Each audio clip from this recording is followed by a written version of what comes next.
Welcome to this edition of the MPFT Podcast. My name is Mark Fletcher. I'm from the communications team here at MPFT, and I think we've got a good episode for you today. I'm really looking forward to this one. For today's show, we're going to be focusing on the fantastic work of our adult acute mental health wards and our psychiatric intensive care unit, which is based at the St George's Hospital in Stafford, which is where I'm sitting, and also the Redwood Centre in Shrewsbury. And particularly we'll be specifically focusing on the good rating that both these wards have received from the Care Quality Commission, or CQC for short, which regulates and inspects health and social care providers. Joining me for today's chat are Anton and Emma. Thank you very much both for joining. Do you mind just introducing yourselves first of all, please, just formally? Yeah, so my name is Emma Davies. I'm the service lead for the inpatient mental health wards at St George's Hospital at Stafford. I'm Anton. I'm the service manager for the inpatient wards at the Redwood Centre. Thank you very much for joining us. I really appreciate how busy you are, so appreciate your time. So before we get on to the fantastic news about the CQC Good rating, we'll come on to that in a second. I think it's probably worthwhile to talk to the audience about what an adult acute mental health ward and a psychiatric intensive care unit, or PQ for short, what they actually are. So over to yourselves, if you wouldn't mind just talking a little bit more about what they do, if that's okay. Yes, so they're inpatient wards that provide inpatient care for people who are experiencing severe episodes or crisis episodes in their mental health.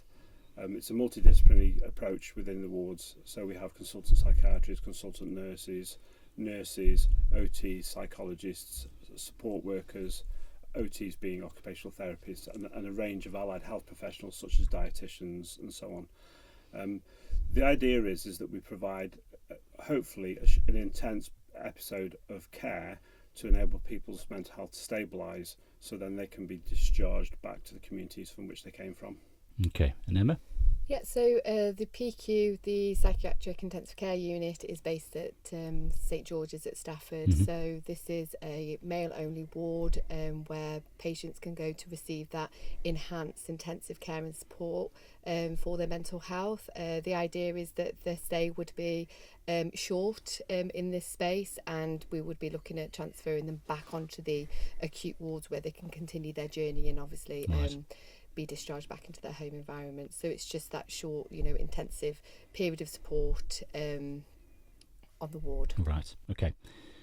And prior to being inspected by the CQC in January of this year, I'm aware of how hard the staff on both the ward and the PQ were working to improve the service. So do you mind just talking a little bit more about some of the work that they've done and sort of they've led on, and some of the work that they've brought to the table themselves? And so a couple of example each from you both would be great.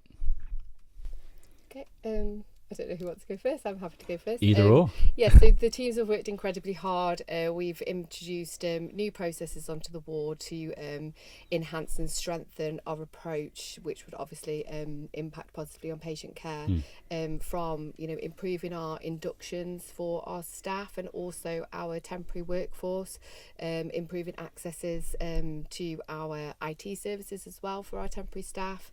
We've also done a lot of work around our supervision and improving that compliance, but also the quality.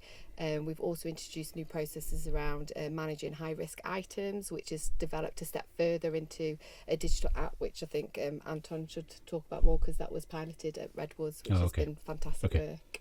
Go for it. Yeah, so everything that Emma said, what the key focus that we started to work on was improving safety on the wards for patients. And one of the areas that we were looking at was what we call high-risk items. So items such as lighters, razors, that sort of thing. Right. So the idea was that patients weren't allowed to keep them on themselves, that they were kept in a property box, and that would be signed out. And initially how we did that through sort of a paper exercise. So a patient would ask to go out and take their lighter with them, for example. That would be signed out, and then it would be signed back in when it came in. We found this was very time consuming for staff, but also there was lots of flaws in it. So there was lots of instances where property didn't get signed back in, or didn't get signed back in a timely manner. So one of the matrons at the Redwood Centre came up with the idea of developing an app. So they developed an app where the patient's property would be loaded onto the app, and then when the patient wanted to sign the property out, it was just a tap of a keypad, right. and the property was signed out to that patient. But more importantly, what it did was it sends an alert to the ward team to say that item hasn't been signed back in. So actually we can keep track of high risk items. Right. What it's done is it's reduced incidents in terms of incidents with high risk items and patients harming themselves with high risk items. Right.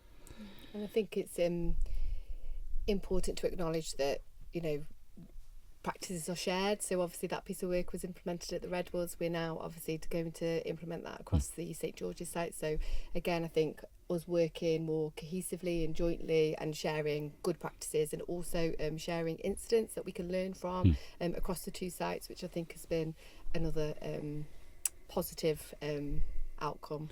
I was going to mention that actually. It's about the fact that because you're both sitting here in the room, and the CQC has rated you both at the same time, so inspected and rated you both at the same time, that I was going to ask about how closely you work together, but also to ask about the how much staff are involved in this, leading this change as well. Staff working on the ground, they would see it day to day. So how important are some of the staff contributions been to this process in terms of being able to make the improvements you wanted to see? I think staff contribution has been the key. It's the cornerstone to the changes that we've made. Without the staff's hard work and the input, their ideas, their innovation, we wouldn't be where we are today. Yeah.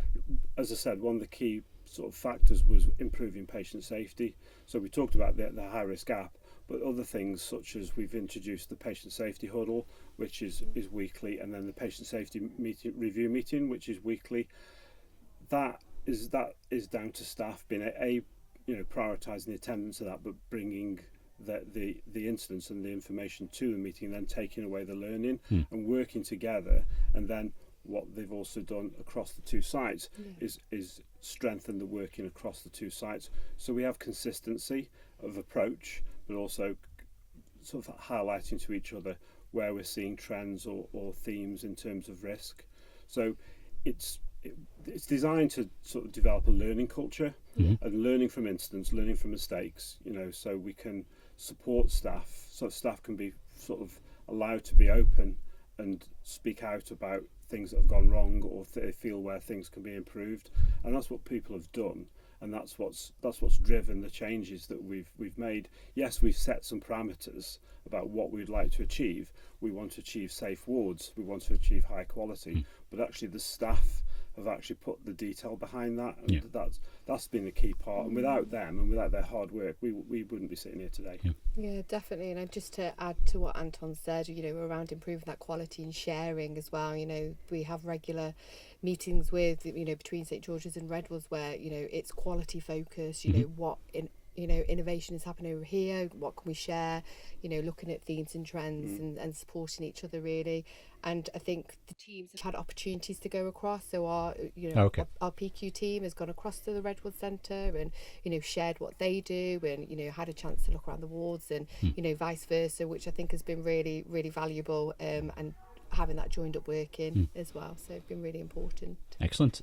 As I mentioned at the top of the episode, the CQC has rated the PQ and the adult acute mental health wards as good overall. It's important also to say that the way that CQC works is also it inspects against its 5 domains as well, and those domains, I'll refer to my notes here, are safe, effective, caring, responsive and well led, and each of those have been rated as good as well, which is fantastic. So first of all, congratulations to yourselves and the staff, of course, but then secondly, why is that important?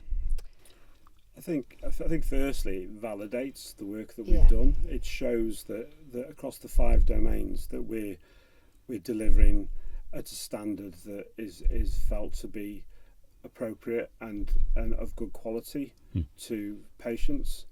It shows that the efforts that we've put in to improve care, because as you said, you talked about one of the domains is well led. You can't have well led if the other domains aren't delivering, because actually it's leadership that brings it all along. So to show that we are safe and that we're caring and that we're responsive to what patients need and want, and that's part of the development that we've been doing in terms of addressing things like health inequalities, marginalised groups. So the fact that we're responding to the needs of the patients shows that, that the CQC rating shows that actually the work that we've put in on both sides has actually sort of borne fruit, really. Yeah. And it validates the work you've done. So absolutely, yeah. And I think it's really important for the teams to have that, because they have worked incredibly hard, and it's such a morale boost to have that recognition, and absolutely. and it's really well celebrated by the trust, which I think is fantastic. And so I think it's been incredibly important, and it's just a true reflection of what happens on the ward. All the staff work incredibly hard day to day, so it's like Anton said, it just validates all of that. So it's been great, really. So incredibly important. I know. I mean, I don't work in a ward. I'm not a clinician, but I can appreciate how hard the staff work. So I guess as we talked about the word validation there, to seeing when this rating comes through, it's about the fact that work has not gone unnoticed, and is actually you going in the right direction. That leads me into my next sort of question about what's next. Good rating, fantastic. Okay, sort of next steps in terms of how can you build on this further.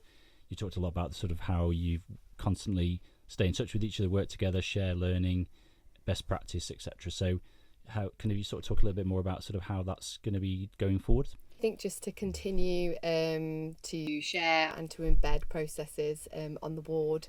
I think we're really passionate about quality improvement. We've got a number of projects taking place across the wards.